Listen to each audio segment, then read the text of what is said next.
Le cours du jour avec la clinique de Genolier.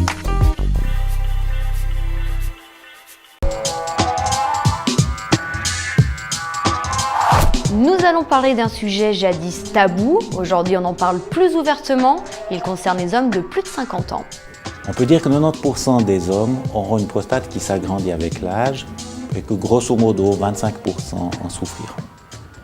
Qu'est-ce que l'homme mûr va remarquer? Il va remarquer un affaiblissement du jet. Ça coule plus lentement, ça a de la peine à démarrer, ça finit en queue de poisson, des petites gouttes qui n'en finissent jamais. Ça, c'est relativement peu gênant. Mais alors, par contre, ce qui va gêner l'homme, c'est qu'il doit aller plus souvent.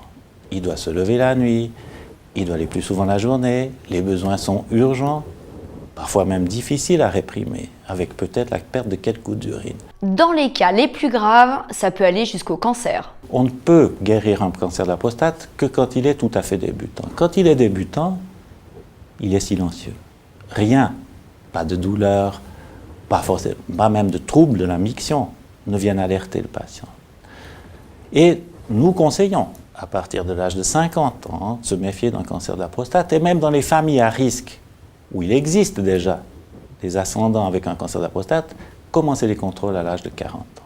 Ça consiste simplement en une prise de sang pour mesurer une molécule qu'on appelle le PSA, on devrait dire en français antigène prostatique spécifique, et subir un toucher rectal, car on peut découvrir des cancers de la prostate avec un toucher rectal anormal alors que le PSA est normal. Un cancer de la prostate débutant peut être traité soit par l'ablation de l'organe, donc par la chirurgie, soit par une irradiation, une radiothérapie de la prostate. Le choix du traitement va dépendre de l'âge du patient, de ses souhaits personnels. Il y a plusieurs facteurs qui entrent en cause pour choisir le traitement qui paraît le plus approprié pour la personne atteinte d'un cancer. Soyons optimistes. Dans l'urologie moderne, guérit, on peut le dire, tous les cancers qui existent de la voie urinaire, pourvu qu'ils soient pris à temps. Donc, à vous d'être attentifs aux signes dont nous avons parlé tout à l'heure.